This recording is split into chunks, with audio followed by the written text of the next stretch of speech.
House Republicans reportedly have a secret Obamacare replacement bill. It is hidden in secrecy. Senator Rand Paul went looking for it. He was blocked from entering the room where it might have been. He rolled a copying machine through the halls of Capitol Hill. Come on in, please. Alex Azar, a former HHS Deputy Secretary and former Lilly USA President. Can you tell me why it is that the House has a plan which is locked up in a safe somewhere on Capitol Hill and we can't see it, and nor can the Senate?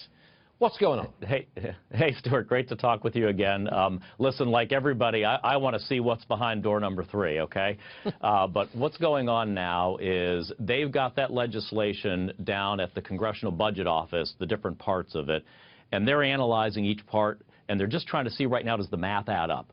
Do they have enough money for how that's going to score on the whole legislation? And there's no sense putting that out there to members and letting it leak to people like me before they have the answer to that. But I think next week we'll see it. They're planning markups next week. So it's kind of a long-term time frame here, isn't it? I mean, the president's been in office, he's held the office since January the 20th. He was elected on November the 8th. I would have thought, I mean, reasonable people would think that maybe we could see the plan by now. Well, listen, I think the basic elements of it are probably pretty straightforward from a Republican perspective. I mean, I can speculate. I don't know what's in it, but I think I know what's going to be in it. You know, I think we're going to see getting rid of the mandate. We're going to get rid of exchanges. We're going to get rid of HHS as this uber national insurance commissioner. I think you're going to see some form of advanceable, refundable tax credits to help people get insurance in the state-based individual market. See expanded HSAs that sort of level the playing field between people who have employer insurance and those who don't, so they can use pre-tax money to fund up their insurance expenses. I think you see probably a reform of the Medicaid program as part of this. So I think the contours are going to be relatively straightforward about what Speaker Ryan rolls out here. It's just so big. It is so complex. I do understand that you can't just roll out a simplistic plan, repeal it, and get on with it. I do understand that. But I think the political constraint is that nobody who currently has any kind of Obamacare coverage, any kind of Obamacare benefit, anybody with any of those benefits must not lose them. And the new plan, the replacement plan, has to cover everybody who is currently covered. Is that right? Well, that's going to be the rub. You know, on a one-on-one basis, that's a tall order there, Stuart, that you're asking for, that no individual isn't disrupted. Now, they're going to have a transition period, clearly, to make sure that this is all stable and they move into whatever new system is there.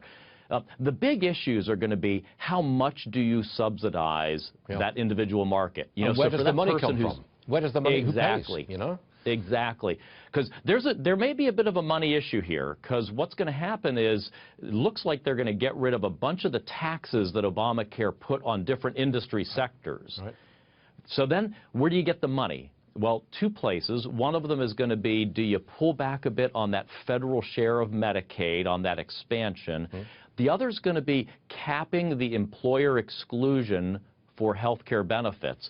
Those are your sources of money, and they're not necessarily going to be the most politically popular, and they're going to be hard to get through the Senate. But if you get rid of this broad mandate, the mandate that says you've got to cover this, and this, whether you want it or not, you've got to do that. If you get rid of that mandate, can't you have trimmed down policies that I might be interested in, that I want coverage for, and therefore the cost goes down? It seems overly simplistic, but that's the way we should go. You know what, Stuart? I think that last word, simplistic or simple, is the watchword. I'd be looking for them to take as streamlined an approach as possible here that meets the goals of empower states, defer to states, and give individuals more choice and more control over what their health care is going to be. That's going to decrease the cost of these plans. It's going to make them more affordable to individuals. Now, there's something else that has to happen, I believe, is you got to deal with your sicker patients. And so they're going to need to think about things like high-risk pools. Exactly. It's got to go into a high-risk pool, and that's got to be paid for and subsidized by the taxpayer. Yes. That's the only way around this one. Alex, you're absolutely right, Stuart. You know, what you do is you reduce things to the point, a complex argument to the point where I can actually understand it, and that's very good. Alex Azar, come and see us again. Stuff like that, Thank you're you, welcome. Stuart. Thank you very much, sir.